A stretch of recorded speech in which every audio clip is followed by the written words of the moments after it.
ಕಾದ್ರು. ನೋಡಿ, ರಾಜ್ಯಪಾಲರು ಪಕ್ಷಾತೀತರಾಗಬೇಕು, ಕೇಳಕ್ ಮಾತ್ರ ಚಂದ ಇದು ಅಂತಾರೆ ಅಭಿಷೇಕ್ ಮನು ಸಿಂಘ್ವಿ.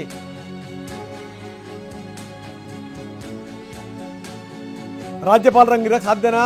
ಬಹಳಷ್ಟು ಜನ ರಾಜ್ಯಪಾಲರು ರಾಜೀನಾಮೆ ಕೊಟ್ಟು ಮತ್ತೆ ರಾಜಕೀಯಕ್ಕೆ ವಾಪಸ್ ಬಂದ್ರಪ್ಪ. ದೂರುದಾರರು ಸಕ್ಷಮ ಪ್ರಾಧಿಕಾರಕ್ಕೆ ದೂರು ನೀಡಲಿಕ್ಕೆ ಅರ್ಹರು. ಅಂದ್ರೆ ರಾಜ್ಯಪಾಲರ ಹತ್ರ ಹೋಗಿ ಯಾರು ಬೇಕಾದರೂ ದೂರು ಕೊಡ್ತಾರೆ ಅನ್ನುವಂಥದ್ದು ಆಗಬಾರ್ದು ಅಂತಾರೆ ಅವರು. ರಾಜ್ಯಪಾಲರನ್ನು ಪಕ್ಷಪಾತಿಗಳಲ್ವಾ? ಅಭಿಷೇಕ್ ಮನು ಸಿಂಘ್ವಿ ಹೇಳೋ ಪ್ರಕಾರ ಅವರು ಪಕ್ಷಪಾತಿಗಳಲ್ಲ ಅಂತ ಹೇಳಕ್ ಸಾಧ್ಯ ಇಲ್ಲ. ರಾಜ್ಯಪಾಲರುಗಳು ಪಕ್ಷಪಾತಿಗಳಲ್ಲ ಅಂತ ಹೇಳಲಿಕ್ಕೆ ಸಾಧ್ಯವಿಲ್ಲ ಅಂತಾರೆ ಅಭಿಷೇಕ್ ಮನು ಸಿಂಘ್ವಿ. ಉದಾಹರಣೆ ಕೊಡ್ತಾರೆ ಅವರು. ಅವ್ರ ಪಕ್ಷಪಾತಿಗಳಲ್ಲ ಅಂತ ಹೇಳಕ್ಕೆ ಯಾಕೆ ಸಾಧ್ಯ ಇಲ್ಲ ಅಂತಂದ್ರೆ, ರಾಜ್ಯಪಾಲರು ತಮ್ಮ ಹುದ್ದೆಗೆ ರಾಜೀನಾಮೆ ಕೊಟ್ಟು ಚುನಾವಣೆಗೆ ಸ್ಪರ್ಧೆ ಮಾಡಿದ್ದಿದೆ. ಇಂಥ ಮನೋಭಾವನೆ ಇದ್ದಂಥ ಸಂದರ್ಭದಲ್ಲಿ ಅವ್ರ ಪಕ್ಷಪಾತಿಗಳಲ್ಲ ಅಂತ ಹೇಗೆ ಹೇಳಕ್ ಸಾಧ್ಯ? ನೋಡಿ, ಇದು ಪೊಲೀಸ್ ಅಧಿಕಾರಿ ದೂರು ದಾಖಲಿಸಿದ್ರೆ ಏನ್ ಮಾಡಬೇಕು?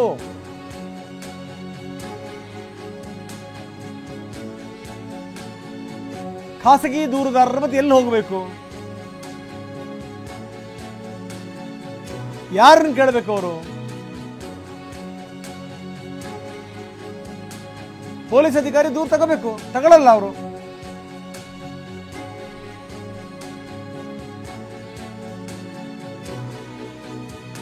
ಪೊಲೀಸ್ ಅಧಿಕಾರಿ ದೂರು ತಗೊಳ್ಳಿಲ್ಲ ಅಂತಂದ್ರೆ ಏನ್ ಮಾಡ್ಬೇಕಾಗಾದ್ರೆ ಅವರು ಖಾಸಗಿದಾರರು?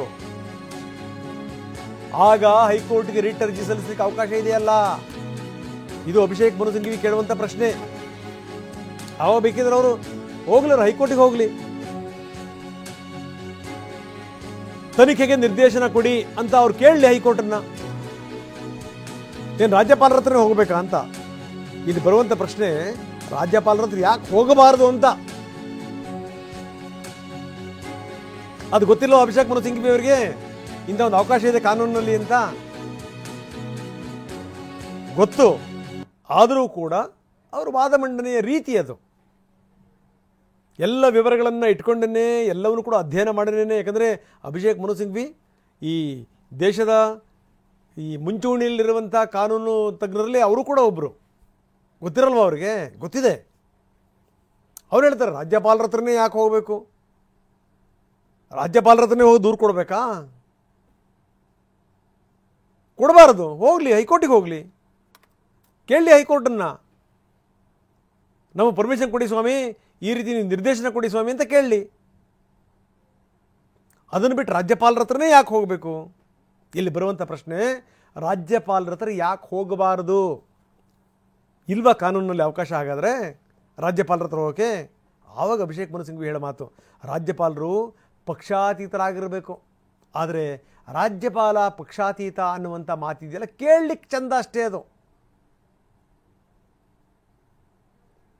ಪಕ್ಷಪಾತಿಗಳೇ ಅವರು, ಪಕ್ಷಾತೀತರು ಅನ್ನುವಂಥ ಪ್ರಶ್ನೆಯೇ ಇಲ್ಲ. ಯಾಕಂದರೆ ಎಷ್ಟೋ ಜನ ರಾಜ್ಯಪಾಲರು ತಮ್ಮ ಹುದ್ದೆಗೆ ರಾಜೀನಾಮೆ ಕೊಟ್ಟು ಮತ್ತೆ ಚುನಾವಣೆಗೆ ಸ್ಪರ್ಧೆ ಮಾಡಿದ್ದಿದೆ. ಇವುಗಳನ್ನೆಲ್ಲ ನೋಡಿದಂಥ ಸಂದರ್ಭದಲ್ಲಿ ಅವರು ಈ ಪಕ್ಷಾತೀತರು ಅಂತ ಹೇಳಲಿಕ್ಕೆ ಸಾಧ್ಯನಾ? ಪಕ್ಷಪಾತಿಗಳು ಅಂತ ಹೇಳಬೇಕಾಗತ್ತೆ. ಹೀಗಾಗಿರೋ ಅಂತಂದರೆ ರಾಜ್ಯಪಾಲರ ಹತ್ರ ಹೋಗಿ ಮನವಿ ಮಾಡಿಕೊಡೋ ಹೋಗುವಂಥದ್ದು ಇದೆಯಲ್ಲ, ಅದು ಇದಕ್ಕೆ ಸಂಬಂಧಪಟ್ಟಂಗೆ ಪ್ರಶ್ನೆಗಳನ್ನೆತ್ತಾರೆ. ಬರೀ ಮತ್ತೆ ಈಗ ವಾದ ಮಂಡನೆ ಯಾವ ರೀತಿ ಆಗ್ತಾ ಇದೆ, ಯಾವ್ಯಾವ ಪ್ರಶ್ನೆಗಳನ್ನು ಎತ್ತಿದ್ದಾರೆ, ಅಭಿಷೇಕ್ ಮನು ಸಿಂಘ್ವಿ ಕೊಟ್ಟಿರುವಂಥ ವಿವರಗಳೇನು, ಇದಕ್ಕೆ ಸಂಬಂಧಪಟ್ಟಂಗೆ ಜಡ್ಜ್ ಕೇಳಿದಂಥ ಪ್ರಶ್ನೆಗಳೇನು?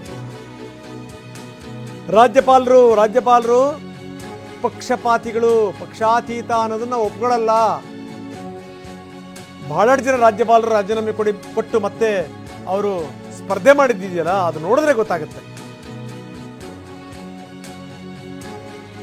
ಸಕ್ಷಮ ಪ್ರಾಧಿಕಾರಕ್ಕೆ ದೂರು ಕೊಡ್ಲಿ ಖಾಸಗಿ ದೂರುದಾರರು, ಆಗ್ಲಿಲ್ವಾ ಹೈಕೋರ್ಟಿಗೆ ಹೋಗ್ಲಿ, ಕೇಳಲಿ ಹೈಕೋರ್ಟಿಗೆ, ದಯವಿಟ್ಟು ನೀವು ಒಂದು ನಿರ್ದೇಶನ ಕೊಡಿ ಈ ರೀತಿ ಅಂತ ಬರಲಿ ಹೈಕೋರ್ಟಿಂದ ನಿರ್ದೇಶನ. ಅದನ್ನು ಬಿಟ್ಟು ಎಲ್ಲರಿಗೂ ಕೂಡ ನೀವು ರಾಜಭವನವನ್ನು ಓಪನ್ ಮಾಡಿಬಿಟ್ರೆ ಬೇಕಾದರೆ ಬಂದು ಬೇಕಾದ ಕಂಪ್ಲೇಂಟ್ ಕೊಡ್ಲಿ ಅನ್ನಂಗೆ ಆಗ್ಬಿಟ್ರೆ ಬಿಡ್ತಾರ ಜನ? ಕಂಪ್ಲೇಂಟ್ಗಳ ಮೇಲೆ ಕಂಪ್ಲೇಂಟ್ ಬರ್ತವೆ. ಸಕ್ಷಮ ಪ್ರಾಧಿಕಾರಕ್ಕೆ ಹೋಗಲಿ, ಇಲ್ಲ ಅಂತಂದ್ರೆ ಹೈಕೋರ್ಟ್ಗೆ ಹೋಗಲಿ, ತರಲಿ ನಿರ್ದೇಶನವನ್ನು ಅಲ್ಲಿಂದ. ಕೇಳ್ಕೊಳ್ಳಿ ಹೈಕೋರ್ಟ್ನ, ದಯವಿಟ್ಟು ತನಿಖೆಗೆ ನಿರ್ದೇಶನ ಕೊಡಿ ಅಂತ ಕೇಳಲಿ, ನೋಡೋಣ ಕೋರ್ಟ್ ಏನು ಹೇಳುತ್ತೆ ಅಂತ.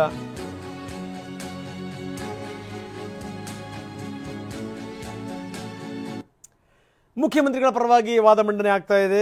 ಅಭಿಷೇಕ್ ಮನು ಸಿಂಘ್ವಿ ಸಾಕಷ್ಟು ಸಂಗತಿಗಳನ್ನು ಹೇಳಿದ್ದಾರೆ. ಅಂದರೆ ಮೊದಲು ಏನು ಕ್ಯಾಬಿನೆಟ್ ಮೀಟಿಂಗ್ ಏನಾಯಿತು, ಮೀಟಿಂಗಿನ ಅಂಶಗಳೇನೇನು, ಅದಾದಮೇಲೆ ರಾಜ್ಯಪಾಲರಿಗೆ ಮೀಟಿಂಗಿನ ಅಂಶಗಳು. ಯಾಕಂದರೆ ನಾನು ಆರಂಭದಲ್ಲಿ ಒಂದು ಮಾತನ್ನು ಹೇಳ್ತಾ ಇದ್ದೆ, ರಾಜ್ಯಪಾಲರಿಗೂ ಕೂಡ ಈ ರೀತಿ ಮಾರ್ಗದರ್ಶನ ಮಾಡುವಂಥ ಒಂದು ಅಧಿಕಾರ ಇದೆ. ಕ್ಯಾಬಿನೆಟ್ಗಿಲ್ಲ ನೋಡಿ, ಈ ರೀತಿ ಆಗಿದೆ, ಈ ರೀತಿ ಆಗಬಾರ್ದು, ಇದನ್ನು ನೀವು ಪರಿಶೀಲಿಸಿ ಅಂತ ಹೇಳಿದ್ದೆ. ಆದರೆ ಅಂತಿಮವಾದಂಥ ನಿರ್ಧಾರ ರಾಜ್ಯಪಾಲರದ್ದೇ, ಪ್ರಶ್ನೆ ಬೇರೆ. ಮ್ಯಾಕ್ಸಿಮಮ್ ಅವ್ರು ಏನು ಅನ್ಬೋದು, ಅವರು ಅದನ್ನು ವಾಪಸ್ ಕಳಿಸ್ಬೋದು. ಅವರು ಆಯ್ತರಪ್ಪ ಇನ್ನೊಂದ್ಸರಿ ಮಾಡಿ ಕಳಿಸಿ ಅಂತೇಳಿ ಅಂತ. ಮತ್ತೆ ಅವ್ರು ಇನ್ನೊಂದು ನೋಟ್ ಹಾಕ್ಬೋದು, ಇಲ್ಲ ನಾನು ಎಲ್ಲವನ್ನೂ ಕೂಡ ನೋಡಿದ್ದೀನಿ, ಹಿಂಗಿದೆ ಅಂತ ಹೇಳಿ ಅಂತ. ಅಲ್ಲಿಗೆ ಮುಗಿದ ಕತೆ. ಇಲ್ಲಿ ಬರುವಂಥ ಪ್ರಶ್ನೆ ಏನು ಅಂತಂತಂದರೆ, ನೀವು ಈ ಖಾಸಗಿ ದೂರುದಾರರಿಗೆ ನೀವು ಯಾಕೆ ಅವರಿಂದ ಅರ್ಜಿ ತಗೊಂಡ್ರಿ? ಹೋಗಬೇಕಾಗಿತ್ತು, ಪೊಲೀಸ್ ಸ್ಟೇಷನ್ ಕಂಪ್ಲೇಂಟ್ ಕೊಡಬೇಕಾಗಿತ್ತು. ಆವಾಗ ಈ ಸನ್ಮಾನ್ಯ ನ್ಯಾಯಮೂರ್ತಿಗಳು ಕೇಳುವಂಥ ಪ್ರಶ್ನೆ ಇದೆಯಲ್ಲ, ಇಟ್ಸ್ ವೆರಿ ಇಂಪಾರ್ಟೆಂಟ್. ಅವ್ರು ಕೇಳೋದು, ಅವ್ರು ಹೇಳ್ತಾರೆ, ಆಯಿತು ಸ್ವಾಮಿ, ನೀವು ಹೋಗಿ ನೀವು ಕಂಪ್ಲೇಂಟ್ ಕೊಡೋಕೆ ಹೋಗ್ತೀರಿ, ಮುಖ್ಯಮಂತ್ರಿಗಳ ವಿರುದ್ಧದ ಕಂಪ್ಲೇಂಟನ್ನು ಪೊಲೀಸರು ಸ್ವೀಕಾರ ಮಾಡಿಬಿಡ್ತಾರಾ? ಪೊಲೀಸರು ಕಂಪ್ಲೇಂಟನ್ನು ಲಾಡ್ಜ್ ಮಾಡ್ಕೊಳ್ಳೋಕೆ ಸಾಧ್ಯನಾ ಮುಖ್ಯಮಂತ್ರಿಗಳ ವಿರುದ್ಧ? ಒಂದು ವೇಳೆ ಈ ರೀತಿ ಕಂಪ್ಲೇಂಟ್ ಕೊಟ್ಟಂಥ ಸಂದರ್ಭದಲ್ಲಿ ಅದು ಸ್ವೀಕಾರ ಆಗಲಿಲ್ಲ ಅಂದರೆ ಖಾಸಗಿ ದೂರುದಾರರು ಏನು ಮಾಡಬೇಕು? ಎಲ್ಲಿಗೆ ಹೋಗಬೇಕು ಅವರು? ಇದು ಸಂಗತಿ. ಸಕ್ಷಮ ಪ್ರಾಧಿಕಾರಕ್ಕೆ ಹೋಗಲಿ, ಬೇಕಿದ್ರೆ ಹೈಕೋರ್ಟ್ಗೆ ಹೋಗಲಿ, ಹೈಕೋರ್ಟ್ಗೆ ಒಂದು ಅರ್ಜಿ ಗುಜರಾಯಿಸ್ಕೊಳ್ಳಿ. ಅವರು ಈ ರೀತಿ ತನಿಖೆಗೆ ಒಂದು ನಿರ್ದೇಶನ ಕೊಡಿ ಅಂತ ಹೈಕೋರ್ಟಿಗೆ ಕೇಳಲಿ. ಹೈಕೋರ್ಟ್ ಕೊಡಲ್ಲ ಅನ್ನತ್ತಾ? ನಿರ್ಧಾರ ಮಾಡುತ್ತೆ ಕೋರ್ಟು. ರಾಜ್ಯಪಾಲರು ಈ ರಿಸ್ಕ್ ತಗೋಬಾರ್ದು. ಯಾಕಂದರೆ ರಾಜ್ಯಪಾಲರು ಪಕ್ಷಾತೀತ ಅಲ್ಲ. ಅವರು ಪಕ್ಷಾತೀತರು ಅನ್ನುವಂಥದ್ದು ಇದೆಯಲ್ಲ, ಕೇಳಕ್ಕೆ ಚಂದ ಅಷ್ಟೇ, ಅದು ಪಕ್ಷಪಾತಿಗಳೇ ಅವರು. ಈ ರೀತಿ ವಿವರಗಳನ್ನು ಕೊಡ್ತಾರೆ ಅಭಿಷೇಕ್ ಮನು ಸಿಂಘ್ವಿ. ಅವರು ಮುಂದುವರೆದು ಹೇಳ್ತಾರೆ, ಯಾಕೆ ನಾನು ಪಕ್ಷಪಾತಿ ಅಂತ ಹೇಳ್ತೀನಿ ಅಂತಂದರೆ, ಬಹಳಷ್ಟು ಜನ ರಾಜ್ಯಪಾಲರು ತಮ್ಮ ಸ್ಥಾನಕ್ಕೆ ರಾಜೀನಾಮೆ ಕೊಟ್ಟು ಎಲೆಕ್ಷನ್ಗೆ ಕಂಟೆಸ್ಟ್ ಮಾಡಿದ್ದಿದೆ. ಅವರು ಪಕ್ಷಪಾತಿಗಳು ಹೌದಾ ಅಲ್ವಾ? ಹಾಗಾದರೆ ಇದನ್ನು ಹೆಂಗೆ ಒಪ್ಪಕ್ಕೆ ಸಾಧ್ಯ? ಇದನ್ನು ಒಪ್ಪಲಿಕ್ಕೆ ಸಾಧ್ಯವೇ ಇಲ್ಲ. ಅಂದರೆ ಅದರ ಅರ್ಥ ಹಾಗಾದರೆ ದೂರುದಾರರು ನೇರವಾಗಿ ಹೋಗಿ ರಾಜ್ಯಪಾಲರಿಗೆ ಕೊಡಬಾರದು. ಹಾಗಾದರೆ ದೂರನ್ನ ಕೊಡೋಕೆ ಅವಕಾಶ ಇಲ್ವಾ ಕಾನೂನಿನಲ್ಲಿ? ಇದು ಕಾನೂನಿಗೆ ಮೀರಿದ್ದ ಹಾಗಾದರೆ ಅಲ್ಲ, ಕಾನೂನಲ್ಲಿ ಅವಕಾಶ ಇದೆ. ಪೊಲೀಸ್ ಇಲಾಖೆ ಮುಖ್ಯಮಂತ್ರಿಗಳ ವಿರುದ್ಧ ಕೇಸನ್ನು ತೆಗೆದುಕೊಳ್ಳಿಲ್ಲ ಅನ್ನುವಂಥ ಸಂದರ್ಭದಲ್ಲಿ ದೂರುದಾರರಿಗೆ, ಖಾಸಗಿ ದೂರುದಾರರು ಹೋಗಿ ನೇರವಾಗಿ ಹೋಗಿ ರಾಜ್ಯಪಾಲರಿಗೆ ಕೊಡಬಹುದು. ಇದನ್ನೇ ಟಿ ಜೆ ಅಬ್ರಹಾಂ ಮಾಡಿದ್ದು. ಗೊತ್ತಿತ್ತು ಅವ್ರಿಗೆ, 106 ಕೇಸ್ಗಳನ್ನ ಹಾಕ್ತಂಥ ವ್ಯಕ್ತಿ ಗೊತ್ತಿರಲ್ವಾ, ಪೊಲೀಸರು ತಗೋತಾರೋ ತಗೊಳ್ಳಲ್ವ ಅಂತ ಕಾಯ್ತಿದ್ರು ಅವರು ಕೂಡ. ಯಾಕೆ ಬೇಕು? ಮೊದಲೇ ನೇರವಾಗಿ ಬಂದ್ವಿ ನಂಗೆ ಆಗಬಾರ್ದಪ್ಪ, ಹೋಗಬೇಕು, ಕಂಪ್ಲೇಂಟ್ ಕೊಡಬೇಕು. ಹೆಂಗಿದ್ರೂ ಪೊಲೀಸರು ತಗೊಳ್ಳಲ್ಲ, ಹೆಂಗಿದ್ರೂ ಕ್ರಮ ಜರುಗಿಸಲ್ಲ, ನೋಡೋಣ ಒಂದು ವಾರ ಕಾಯೋಣ, ಅದರ ಆಧಾರದ ಮೇಲೆ ರಾಜ್ಯಪಾಲರ ಹತ್ರ ಹೋಗೋಣ, ರಾಜ್ಯಪಾಲರಿಗೆ ದೂರನ್ನು ಕೊಡೋಣ. ಇದು ಲೆಕ್ಕಾಚಾರ ಆಗಿತ್ತು. ಇಲ್ಲಿ ಕೇಳುವಂಥ ಪ್ರಶ್ನೆ ಏನು ಅಂತಂದರೆ, ಯಾರು ದೂರು ಕೊಟ್ಟರಲ್ಲ ಆ ದೂರು ಕೊಟ್ಟವ್ರ ಮೇಲೆ ಅನುಮಾನಗಳಿವೆ, ಸಾಕಷ್ಟು ಅನುಮಾನಗಳಿದೆ ಅವ್ರ ಮೇಲೆ. ಅಂಥವ್ರ ದೂರನ್ನು ನೀವು ಏಕಾಏಕಿ ಪರಿಗಣಿಸ್ಬಿಡ್ತೀರಿ ಅಂತಂತಂದರೆ ಹೆಂಗದು? ಬೇರೆವೆಲ್ಲ ಬಾಕಿ ಇರ್ತವೆ ಪ್ರಾಸಿಕ್ಯೂಷನ್ಗೆ ಸಂಬಂಧಪಟ್ಟಿರೋಂಗೆ. ಆದರೆ ಮುಖ್ಯಮಂತ್ರಿಗಳ ವಿರುದ್ಧ ಕೊಟ್ಟಂಥ ನೀವು ದೂರನ್ನು ತಕ್ಷಣಕ್ಕೆ ಪರಿಗಣಿಸ್ತೀರಿ ಅಂತಂತಂದರೆ ಯಾವ ಆಧಾರದ ಮೇಲೆ ಅಂತ ಪ್ರಶ್ನೆ ಮಾಡಿದ್ದಾರೆ ಅಭಿಷೇಕ್ ಮನು ಸಿಂಘ್ವಿ. ಇದಕ್ಕೆ ಸಂಬಂಧಪಟ್ಟಂಗೆ ಇನ್ನಷ್ಟು ವಿವರಗಳು ಕೊಡ್ತೀನಿ.